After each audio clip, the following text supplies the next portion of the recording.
Assalamualaikum warahmatullahi wabarakatuh. Kita masuk ke pelajaran yang berikutnya, at-tawassul al-mamnu. Itu tawasul yang dilarang. Amma tawassul al-mamnu. Adapun tawasul yang dilarang yaitu bahwa tawassulu bidawatil makhluqin wa haqqihim wa jahihim.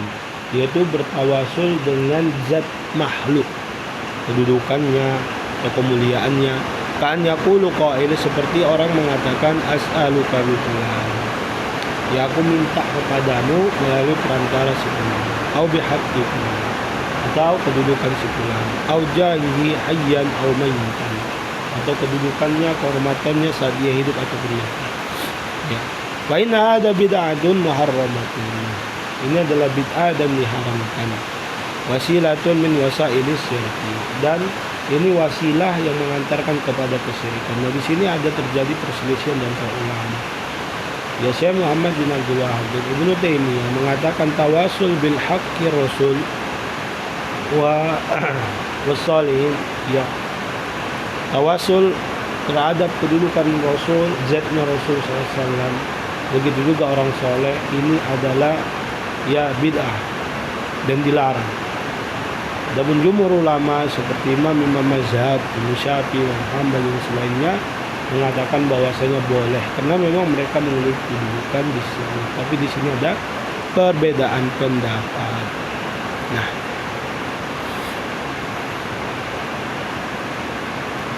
fa in taqarraba sahibuhu ila al-makhluqi al-mutawassili bihi bi syai'in min anwa'il ibadah fa huwa syirkun akbar. Ya, kalau seseorang beribadah langsung dengan orang soleh tersebut,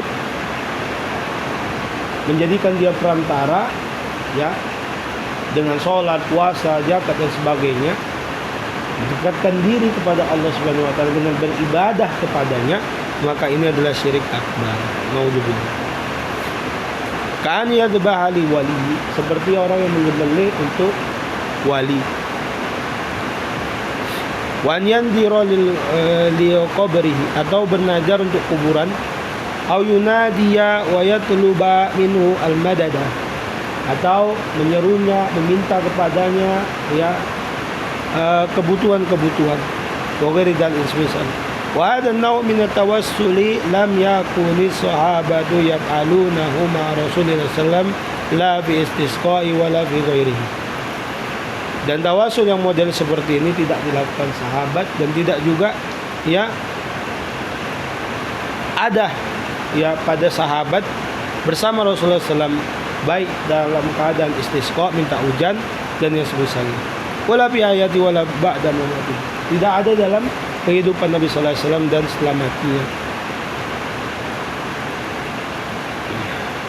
Wala inda ghairi qabrihi, dan tidak juga dilakukan di sisi kubur Nabi. Wala yu'rab ada fi syai'in min al-ad'iyati al-ma'rufati al-masyhurati bainahum.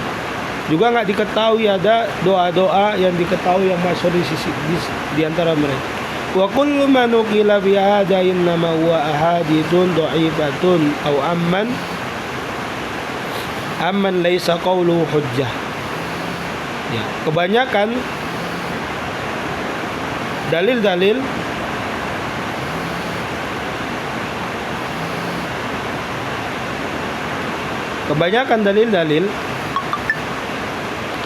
atau hadis-hadis yang datang menerangkan ini, ya,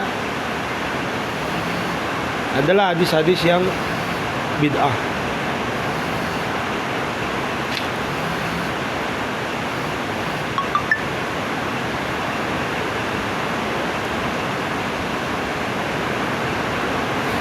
Dan tidak bisa dijadikan hujjah. Wa amma tawassulu sahabi bi Rasulullah sallam fal maqsudu bihi. Adapun tawassulnya sahabat kepada Nabi Muhammad SAW, maksudnya adalah at-tawassul bidu'ahi, yaitu bertawassul dengan minta doa kepada Nabi fi hayat, di dalam keadaan Nabi masih hidup. La fi bidati, tidak, bukan dengan zat Nabi Muhammad SAW fi hayati au ba'da mamati, baik dalam kehidupan atau mati. Bukan tawassul dengan rambutnya, darah dan sebagainya. Ya, tentu ini ada perselisihan ulama, ya. Kita enggak harus, ya, tegang-tegang ngotot masalah ini. Kita akan bacakan pendapat yang nggak boleh Sebetulnya ada ulama yang membolehkan, apalagi Nabi sallallahu alaihi wasallam itu rahmatan lil alamin. Kama yaqulu Ibnu Taimiyah. Nah, lagi-lagi Ibnu Taimiyah yang berfatwa. Wa amma tawassul bin Nabi sallallahu alaihi wasallam wa tawajjuhu bihi fil kalam sahabati fayuriduna bi atawassul biduai wa syafa'ah. Ya, bertawasul kepada Nabi sallallahu alaihi wasallam kalau kita lihat dari kelakuan para sahabat adalah bertawasul minta doa Nabi atau minta syafaat Nabi. Wa bayyana rahimahullah taala atawassul as-sahih bil anbiya. Beliau juga menjelaskan bagaimana cara tawasul yang benar kepada para nabi. Wa antawassula bidawatihim la yajuz. Ya, bertawasul dengan zat mereka ya tidak boleh. Wala manfa'ata li abdi hasilatun minhu. Yang juga enggak ada manfaatnya. Faqala mengatakan atawassulu ilallahi bin nabiyyin wa tawassulu bil iman bihim. Ya, bertawasul kepada Allah dengan nabi-nabi mereka, bertawasul kepada para nabi untuk Allah Subhanahu wa taala. Ya, itu bertawasul dengan mengimani mereka wa bi taatihim, taat kepada mereka, kasolati wassalami alaihim, ya berselawat dan mengucapkan salam kepada mereka, wa muhabbati mencintai mereka, wa mualatihim, yang mendukung mereka, au bidu budaihim, ya wa syafaati, dia minta doa ataupun minta syafaat. Wa amma nafsu dawatihim falaysa fiha ma yaqtadi husul al-matlub al-abd. Ya, adapun zat mereka ya tidak ada hajat kebutuhan yang dibutuhkan oleh seorang hamba. Karena lahum indallahil ja'u azim al-azim. Memang mereka memiliki kedudukan yang tinggi di sisi Allah, wa manzilatul aliyah, dan posisi yang tinggi bisa bil ikramillahi lahum. Dikarenakan Allah Subhanahu wa taala memuliakan mereka, wa ihsanihim ilaihim, dan memberikan kebaikan kepada mereka, wa fadlihi alaihim, dan memberikan keutamaan kepada mereka. Itu dia. Nah, di sini dijelaskan tawasul yang mamnu, ya, itu adalah tawasul kepada Allah Subhanahu wa taala malam yathbut fi syariah, yang tidak ditetapkan oleh syariat, anna wasilah, bahwa itu boleh digunakan untuk bertawasul. Wa ada ta'rifu walladhi ikhtarahu Syekhuna Abi Muqala, ini yang dipilih oleh ulama kita, wa anwa'un ba'duha ashaddu khuturatan min ba'din. Ya, sebagian tawasul ini sangat berbahaya dari sebagian yang lain. Ini ada beberapa. Yang pertama adalah tawasul ilallah ta'ala bidu'ail mauta wal ghaibin. Itu bertawasul kepada Allah dengan minta ya kepada orang mati atau orang yang tidak hadir. Wal istighosah, minta dalam keadaan genting juga bihim kepada mereka. Wa su'ailihim qada al hajah, dan minta mereka untuk menunaikan kebutuhan. Wa tabridal qurubat, menghilangkan gangguan. Wa naidal misalnya. Wa ada minasyirkil akbar an-naqili minal millah. Ini adalah syirik akbar yang mengakibatkan pelakunya terancam keluar dari neraka. Yang kedua, tawassul ilallah ta'ala bi fi'l ibadati indal kubur, yaitu tawasul kepada Allah dengan melakukan ibadah di sisi kuburan. Wa adriha, atau monumen-monumen, candi-candi, bidu'aillahi indah, berdoa kepada Allah di sisi kuburan tersebut. Wal bina'i alaih, bangun masjid di kuburan itu. Wa wadil qanadil, meletakkan lentera-lentera, lampu-lampu. Wasutur, dan tirai-tirai.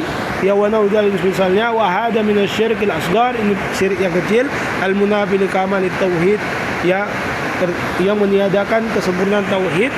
Wa wadari'atun mufdiyatun ila syirkil akbar, dan ini bisa mengantarkan kepada syirik yang besar. Kenapa? Menghormati berlebihan dulu terhadap orang-orang yang soleh. Ini telah terjadi pada Nabi Nuh alaihissalam. Kaumnya awalnya membuat patung untuk mengingat jasa mereka. Besoknya ya mereka buat sesajen. Besoknya mereka udah nggak beribadah kepada Allah lagi, langsung beribadah kepada berhala. Yang ketiga, tawassul ilallahi bi jahil anbiya wa shalihin, itu bertawasul kepada Allah dengan kedudukan para nabi dan orang saleh, wa makanatihim, dan posisi mereka, wa manzilatihim, dan pangkat mereka indallah, di sisi Allah. Wa hada muharram, ini diharamkan menurut Syekh ini. Adapun ulama lagi yang membolehkannya khusus untuk para nabi. Bal huwa minal bid'ahil muhdatsah. Beliau mengatakan ini bid'ah yang baru, belum pernah terjadi ya di masa-masa yang lalu. Li'anna tawassul lam yusarri'u ya Allah wa lam ya'dan bihi, karena Allah tidak mensyariatkannya dan tidak mengizinkannya. Allah Ta'ala berfirman, Allahu adina lakum, Allah yang mengizinkan kalian. Wa li'annal jauh salihin wa makanatahum innallahi innama tanfa'uhum hum. Karena sesungguhnya kedudukan orang saleh, ya, dan posisi mereka di sisi Allah Subhanahu wa taala itu bermanfaat hanya untuk mereka. Allah berfirman, "Wa an laisa lil insani illa ma sa'a." Ya, manusia itu tidak mendapatkan kecuali apa yang diusahakannya, bukan hasil usaha orang lain. Walida, oleh sebab itu lam yakun hadat tawassul ma'rufan fi ahdi Nabi. Karena bahwasanya tawasul seperti ini tidak pernah di zaman Nabi wa ashabi dan para sahabat. Wa qad nassa 'alal mamni minhu wa tahrimihi wa ghairu wahidin min ahli ilmi, dan banyak para ulama dan nas-nas melarang hal tersebut. Naudzubillah. Itulah dia nakabiyadul qadar. Assalamualaikum warahmatullahi wabarakatuh.